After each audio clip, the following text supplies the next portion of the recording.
I'm gonna do is I'm gonna split you up into two breakout rooms so that y'all can think about the goal for the week. And I'm gonna go back to bands just so I can do this. I can just screen share it. In week 8, I know that on the survey, right, it was mentioned that y'all would kind of like a larger breakdown of what's going on during the weeks here, but that's a little bit difficult for me to do because it's peer led. So I can't tell you what you are going to be interested in, right? So it's very different from other classes in that we don't really have a set schedule of topics to hit during class. I only have the set schedule of things to expose you to get your reactions, to get your insights and inputs. So what I did was I developed a goal for the week instead. So the goal for the week is because we're starting Immigration Nation and we're going to watch just a couple of episodes, not the whole series. And it's really, really well done. So expect it to be like very triggering. Expect there to be competing ideas because they don't tell people what to think or what to say, right? Everything is very natural. Everything is naturally developed. And the series covers a very long time span also. So you'll see the same people through several different episodes at different points during this process. So it's really, really well done. But what I wanted to invite y'all to do was to revisit some older readings, right? To revisit something that we've already looked at and put those in conversation with Immigration Nation. So I'm going to put you into the breakout rooms so that you can talk about what 2 readings y'all picked, or this will also be a time for you to do this, right? What 2 readings you are putting in conversation with Immigration Nation, just the episode 1, okay? Just episode 1. Does that make sense for everyone?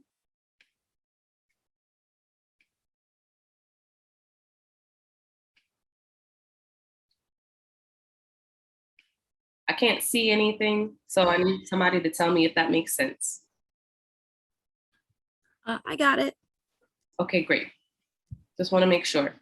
All right, so let me stop share, get y'all into the breakout rooms, and I'll give you to 9:15 for that.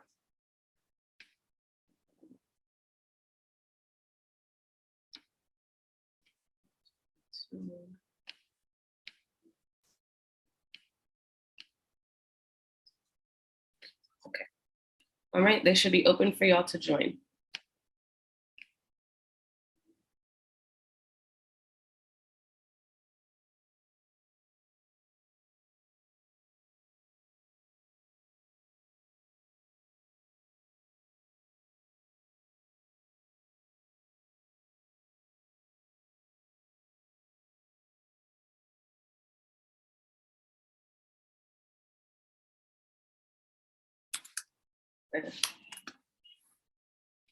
Right. It gives you like this option to move things forward like that. Started looking at some of the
Okay, let's get started looking at some of these. Please continue to add to this board as we go on. I saw that there were a couple of things added into the chat. If y'all can please find a way to add them here, because I would like for this to be available to everyone after. That would be really helpful. I know that this is probably many of y'all first time using this feature. This is my first time using it too. So just try to figure it out, right? Just try to use the features that are on the side, right? You have the draw, you have the sticky note option. You can just do the straight text. I don't know if you've noticed this, but like when you do the text,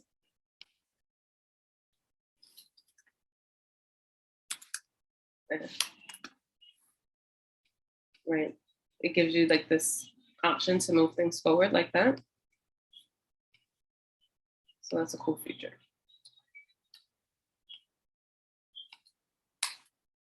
Okay, so I'll do the one.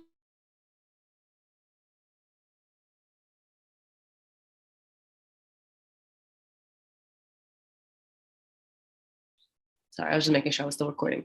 Come to the US looking for a better life and inevitably ends up being not accepted and deported while just trying to work hard. Yeah, that was definitely a common theme that we saw throughout episode 1. And especially, putting that in conversation with the different types of folks who immigrate to the United States, right?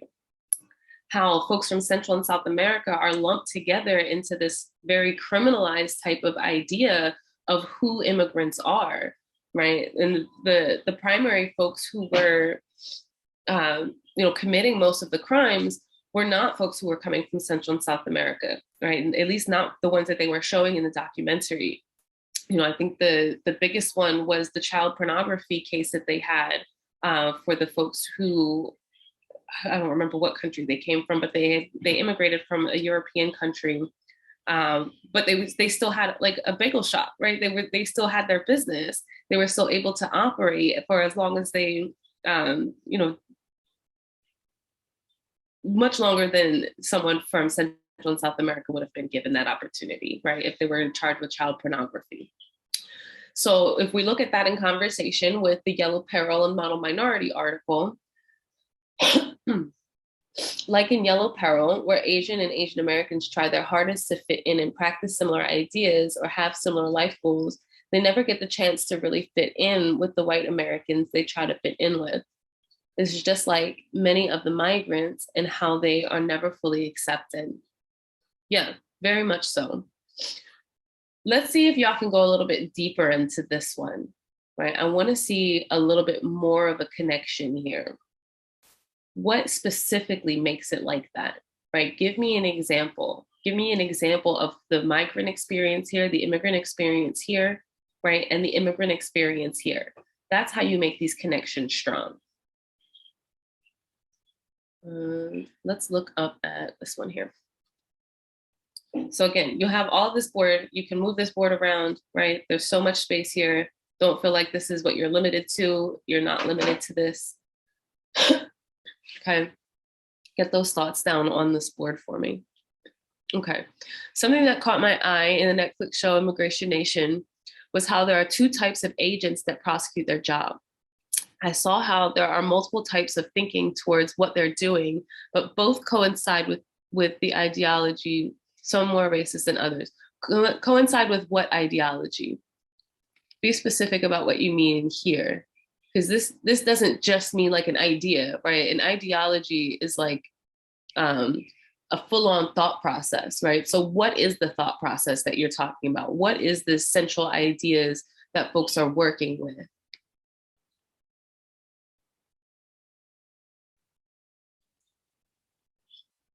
So this was put in conversation with the Non-Whiteness Will Not Save Us article. In this article, it stated how Mexican Americans were able to thrive better than African Americans and even benefited from their struggle. However, based on what was discussed with some peers, the show refuted that. It basically argued that we're not as welcomed in the US or treated better. Right. And so we'll talk about that a little bit more when we talk about the Oppression Olympics, the article that I'm actually writing for y'all to be able to discuss next week. I think it's next week. Okay, these are good starts. These are really good starts. If y'all get put into the breakout rooms, can you still see this board?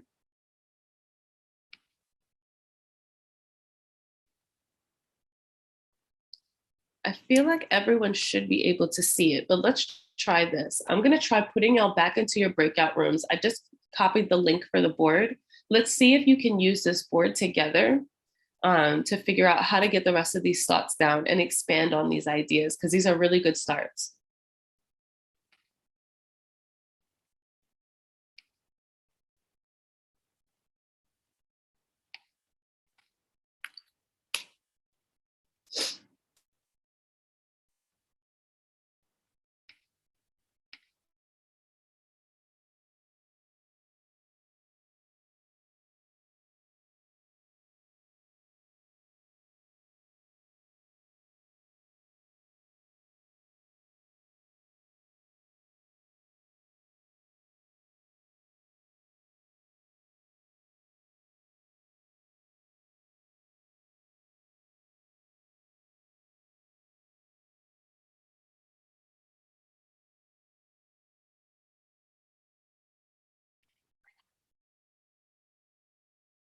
Okay, it seems like every time I move to a different room, um, the board would leave. So I'm not sure if y'all could still see it after I left. So just pretend this is a large breakout room, and go ahead and keep filling in those thoughts. I'll give you another 2 minutes, and then we'll spend the last 3 minutes going over what gets added to this board. And if someone could help their peers by getting their thoughts on the board, that would be very helpful. There are a couple of things that were put into the chat.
Okay, so I like this ad that was just put in here. This specifically how many of the Chinese and Asian immigrants were being labeled as uncivilized, barbaric others, and seen as dehumanized, um, the Central and South American immigrants are labeled as criminals and bad people overall. So one of the common themes of dehumanization is if you're going to dehumanize something, you have to replace that humanization with something else. And so it often gets replaced with these other ideas: uncivilized, barbaric, other, criminal, bad people, right? Even the term immigrant often comes with its own set of connotations at this point because of how often it gets associated with some of those other terms. So that's a really important process to pick up on between that article and the episode that you watched. Nate had added into the chat how, hold on.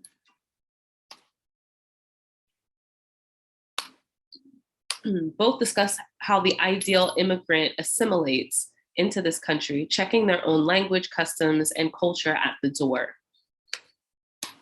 Right? So you have to lose yourself to become part of America. And even still, right, that forever foreigner idea, someone else had put that into the chat, but they put it as a direct message. Don't give me direct messages for activities like this so that everyone can see what you think, right? Add your thoughts.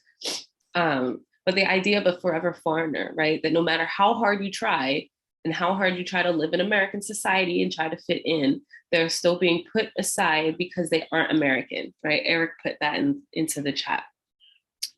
So yeah, so you're seeing some really important connections between these communities, right? Through just this first episode. When I moved it, everything got almost there. Okay, great work. Great work with this. I know that this was a different activity from what we usually do. I know that most of you have not used this feature before. I haven't used this feature before either. This is my first time trying it out. So thank you for jumping into this with me to figure out if this would work for us. I think it's something that we can incorporate more if we can all figure out how to use it. And especially for those who aren't able to join us during our discussions, right, we'll have something tangible that we can say here. Here's a synopsis of what we discussed. So I kind of like this. I might end up using this also when we're in classes too, just so that we have a little bit more of a something to give to our peers who weren't able to join us or something like that. So I'm going to stay on so that I can finish putting in everyone's thoughts from the chat. Definitely not going to make a habit of that. I would like for y'all to take more lead in this. But just for today, since it's our first time trying it out. Any questions, comments, anything that y'all need from me before we get out of here? Oh, yay, thank you for that. I'll organize that. Thank you for dropping that in there. It was giving me a hard time with copying and pasting.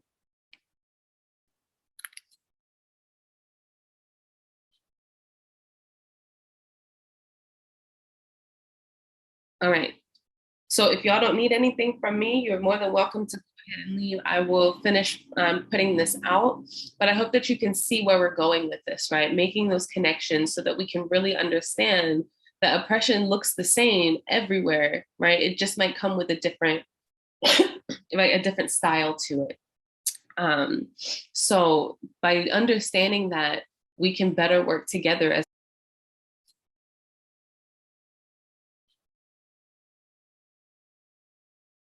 all right. So if y'all don't need anything from me,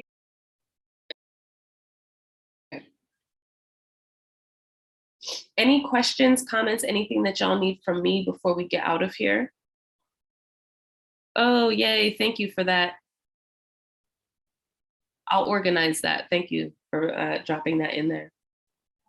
It was giving me a hard time with copying and pasting.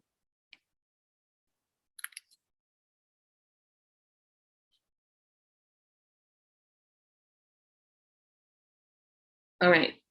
So if y'all don't need anything from me, you're more than welcome to go ahead and leave. I will finish putting this out, but I hope that you can see where we're going with this, right? Making those connections so that we can really understand that oppression looks the same everywhere, right? It just might come with a different, right, a different style to it. So by understanding that, we can better work together as communities to decolonize, to de-oppress, right? So that we're not so quick to judge other communities. We're not so quick to say, well, this community has it worse than somebody else. There's no such thing, right? There's no such thing because anywhere there's oppression, that is a problem. So just because it might look different for one community does not mean that it is any less comparable, right? Okay. I will let y'all go. Have a great rest of your day. Mind your self-care, and I will hopefully see y'all next week. Thank you. explain this Jamboard for y'all. Hold on. Everybody can see my screen? Give me a verbal. Yes. Yeah. Thank you. Okay, great. So you're going to write which 2 readings you selected to put in conversation with the episode, right? Because I said that the 2 blank reads were for you to select something that we've already gone through, right? To revisit something we've already looked at. Because we've looked at a lot, right? It's week 8. We've looked at a lot. If you see some that you have already, if you see one that you picked, just put a +1 next to it. Okay. And then you're going to go through some observations from Immigration Nation episode 1, right? And so what did you notice, right? What were the things that stood out to you the most? What did you feel, right? How did you feel while you were watching certain things, right? Was something jarring for you? Did something bring up something personal, right? This would be a space for you to think about that too. What did you learn, right? Was there something that you didn't know before watching this episode? What was hard to accept? Sometimes when we watch documentaries, it's difficult to accept realities of situations, right? Because we are very emotional as people, right? We're very emotional. So what was hard to accept? This also doesn't mean that something is correct, right? So maybe it's hard to accept that people are finding enjoyment in rounding up folks, right, for immigration. That was something that for me is hard to accept, right? Because that's hurtful to watch. Any other observations that you had? Maybe there were policies, different images that were used. Maybe there was a phrase that was used, right? Anything that like really stood out to you. So this one is kind of more general, and this one is a little more specific. Does that make sense so far? I need a verbal. I can't see the chat. Yeah. Yes. Okay, thank you. Okay. And then you're going to put the articles in conversation with the episode. So you're going to use the sticky notes to write points about how they connect. Okay. So literally the same thing that we've been doing in class, just in a visual aid activity. So that's why I said it's kind of a good thing that we're on Zoom today, because I think that this will be a really useful activity for everyone.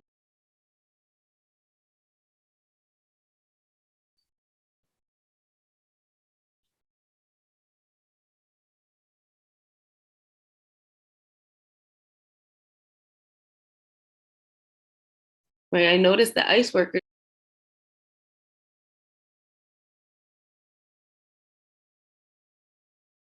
Okay. What I noticed on the thing was that there was a lot of us that had a lot to say about this episode. Okay. Definitely, right? That's an easy observation here, right? Y'all had a lot to say about this episode, right? Which is good. That shows that you were paying attention, right? There's bits and pieces from all throughout the episode here. That's great, right? It means that you were actually watching it. All right, let's go to some of these. What did you notice over here? Oh, okay, just making sure, because y'all can tell me like the chat is not even relevant. That's fine too. All right, so some of the things that folks noticed. I noticed that the ICE workers were basically trying to say that they're not the bad guy, but even then their actions say otherwise, right? I noticed that ICE workers use underhand methods, like saying they're the police. Yes. I noticed in the beginning of the episode, they were recording the guy that was locked behind. It seemed like he was making fun of him because he's locked up. He sent it to a GC. He sent it to a bunch of people, right? Oh, a group chat. Yeah, he sent it to a bunch of people. At the beginning of the episode, the immigrants they detained had committed crimes, yet they would just target all who crossed the border, no matter the circumstance. Yeah, at some point, right, the policies changed. So they weren't just targeting anybody who committed crimes anymore, right? Now they were able to target anyone who would come, quote unquote, illegally, right? They're very specific with the terms that they use. All right. So this was a very emotional episode, right? So I felt emotional when I saw the children crying for their parents and vice versa. I was also frustrated because the way the trainers had heard and head people act are disrespectful, right? There was definitely a lot of emotions here that I feel scared, man, right? Especially if you're someone who, Jin, especially if you're someone who has had any sort of a fear with having folks who may be detained by ICE, right? Watching it can just make you feel scared. The ICE workers feel like the villains, even though, right, when they tell you that they're just doing their jobs, right? That was something that was constantly reiterated. We did learn a lot as well, right? So some folks were able to learn how many units there were, right? How many units we have for ICE, how that came to be, right? Trump's presidency really had a hand in the growth of ICE, right?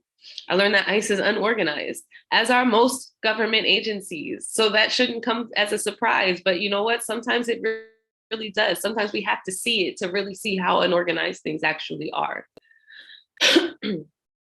There were definitely things that were hard to accept. Seeing the two teenage girls cry as they watched their dad be detained by ICE agents and asked to say goodbye to him, right? How many people have either had or know someone who has had that experience? It's heartbreaking to watch, right? But we know that it's an unfortunate lived reality, and that's really difficult to accept sometimes. Now, I'm not saying that we should accept it either. I'm saying that these are things that have happened, and therefore we have to accept them because there's nothing we can do about things that have already happened, right? Our goal is to look at the things that have already happened to say, how can we move forward? How can we change them so they don't happen again, right? So that's where the acceptance stops. Some observations I had were how ICE had to fill a quota. As when talking with some of the ICE officers in the car, and his boss told him to bring 2 more in whatever way he can, right? The way that they talked about Shaq in that training, right? And really went on to describe him. So clearly there's a race issue here, right? There's absolutely a race issue here. You couldn't have named anybody else. Larry Bird wasn't up for the chopping block? No? Okay. I noticed that in the documentary, they were talking about how Trump had made an increase in ICE officers. They started to deport bad people and good people. Yes. Okay. So your task, not today because we're at time, right? Your task is to start doing this more, right? Put them in conversation with each other. So I'm just going to go over these really quickly. I know y'all have to get out of here, but I want to try to help explain how to expand on these a little bit. So connecting to the CRT, right, critical race theory, the system was basically built to target people of color. It does not protect them like it does for white folks. So the add to the conversation here is that the episode in Immigration Nation functions as an example of what CRT is talking about, right? So you kind of say that, but you don't explicitly say that, right? So explicitly make the connection. Say, this is an example of what CRT is saying when they're saying that, this particular point. This is an example of what we see in CRT on this particular point, right? So make those connections clear. Connecting it to decolonization is not a metaphor, is that parents were getting stripped away from their children and being forced to stay in the US, even when they crossed the borders. Okay. Even when they crossed the borders. Okay. This is not very clear of a connection, right? I can think of 5 different places that you could possibly go with this. So you need to make those connections more clear, right? Give concrete examples from each side, right? Say decolonization is not a metaphor, says this. And in the episode, this is where we see an example of that, right? Or this is an experience that Native folks have had based off of this article. And this is a similar experience that these folks, that folks from Central and South America have had from this episode, right? So make those connections even more clear.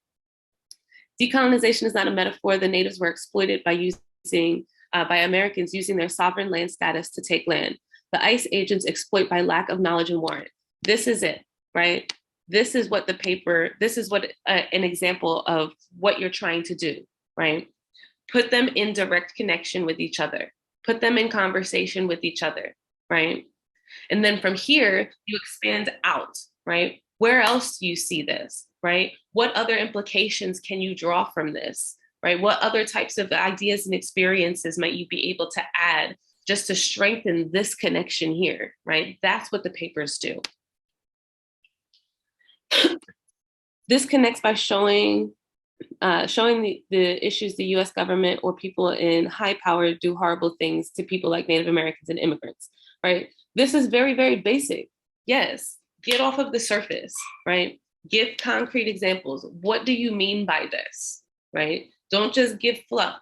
Give something that is very specific. Give things that are hard to refute, right? Don't give anyone the ability to tell you that you're wrong or tell you that you haven't given enough information. But part of this is going to come from that first slide. You have to read more, right? You have to have more information in order to make these connections. The less information you have, the less connections you're going to be able to make, just naturally, right? You're not going to have anything to connect things to. Critical race theory expresses point of people forming opinions on perspectives shown by how people are told that immigrants are criminals for crossing by politicians. So critical race theory doesn't necessarily, well, it may kind of say this, right? So what you were trying to do here, though, I think, is to say that critical race theory basically helps to explain how the ICE agents are able to criminalize immigrants for crossing the border, right? How these politicians are able to criminalize immigrants for crossing the border. So again, more specific, be more specific, right? Be more specific with your connections, give less summation, right? Don't give me the summations of the articles, but make the connections clear between what you're reading, what you're watching, what we talk about, and expand on out from there. The ultimate critical thinking cheat sheet, this is a really good tool for anybody who is having a hard time with expanding conversations. So it goes through the who, what, when, where, and why, how, and asks just questions for you to ask yourself, right? So who makes the decisions about this? So if you're talking about the increase in ICE, right? Who makes the decisions about increase in ICE? Well, we know that that was Trump. Who made the decisions beforehand, right? So we know that it went from this number to this number, right? How many presidents were part of that decision, right? Was it all of a sudden an increase to the 129, or was it an incremental increase, right? What would be a counter argument? This is always a good one because you have to know what other people are going to say in order to kind of use that as a tool to get ahead of them, right? If you know what the arguments are ahead of time, you can fight them ahead of time, which makes your argument even more irrefutable, right? If you know what the other side is going to say and you have a response ready for it, it makes your argument even more irrefutable. Where